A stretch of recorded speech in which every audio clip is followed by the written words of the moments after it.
Menteri Luar Negeri Amerika Serikat Marco Rubio menyatakan pemerintah Cina belum bersedia bergabung dalam perjanjian nuklir trilateral. Beijing menilai jumlah hulu ledak nuklirnya masih jauh di bawah Amerika Serikat dan Rusia. Cina menyebut posisinya tidak setara dengan dua negara itu dalam hal persenjataan strategis.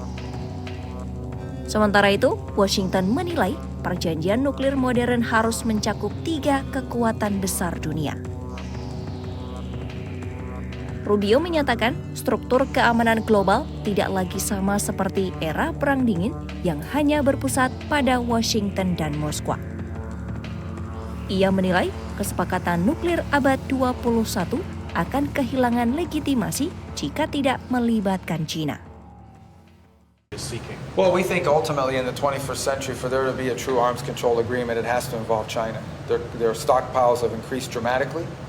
Their position that they would argue is that they're still way behind the United States and Russia. We think that's irrelevant. They certainly have the capacity to catch up and are well on their way to doing so. So we believe, the president strongly believes, that for any sort of agreement on nuclear agreement in the 21st century to be legitimate, it has to involve these 3 countries, the United States, Russia, and China. And we're going to continue to explore their willingness to do so. They have publicly said they're not willing to do it. I'm sure you've heard them say that.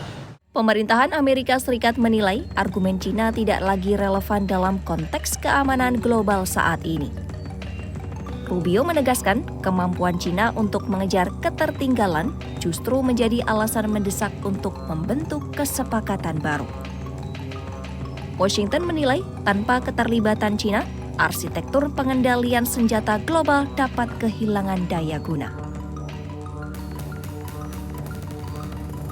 Amerika Serikat dan Rusia selama ini menjadi aktor utama dalam perjanjian pengurangan senjata strategis. Kedua negara selama puluhan tahun menandatangani sejumlah kesepakatan untuk membatasi jumlah hulu ledak dan sistem peluncur strategis. Kerangka pengendalian senjata tersebut menjadi pilar stabilitas global pasca Perang Dingin. Namun kebangkitan militer Cina dalam 2 dekade terakhir dinilai dapat mengubah keseimbangan kekuatan global. Cina meningkatkan modernisasi kekuatan nuklirnya melalui pengembangan sistem peluncur baru dan penguatan infrastruktur strategis. Washington menilai perkembangan tersebut menciptakan dinamika 3 kekuatan besar dalam persaingan strategis. Perubahan distribusi kekuatan ini memicu kekhawatiran akan potensi persaingan nuklir yang lebih luas. Kondisi ini mendorong Amerika Serikat untuk mengusulkan format perjanjian baru yang melibatkan 3 negara secara setara. Meski demikian, pemerintahan Presiden Donald Trump menyatakan akan terus menjajaki dialog dengan Beijing.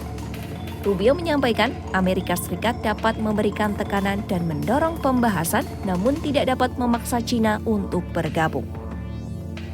Washington menegaskan akan melanjutkan kebijakan strategisnya sendiri jika tidak ada kesepakatan trilateral. Upaya mendorong kesepakatan ini terjadi di tengah dinamika geopolitik yang kompleks termasuk perang di Ukraina dan ketegangan di Indo-Pasifik. Amerika Serikat menilai komunikasi antara kekuatan besar menjadi kunci untuk mencegah perlombaan senjata baru. Washington menyebut kesepakatan trilateral dapat menjadi fondasi baru bagi stabilitas strategis global di era multipolar. Hingga saat ini, keputusan berada di tangan pemerintah China. Amerika Serikat menegaskan pintu dialog tetap terbuka bagi negosiasi yang inklusif. Namun tanpa komitmen Beijing, gagasan perjanjian nuklir 3 negara masih menjadi dorongan diplomatik yang belum menemukan titik temu. Situasi ini menunjukkan persaingan strategis antara kekuatan besar masih menjadi tantangan utama keamanan global saat ini.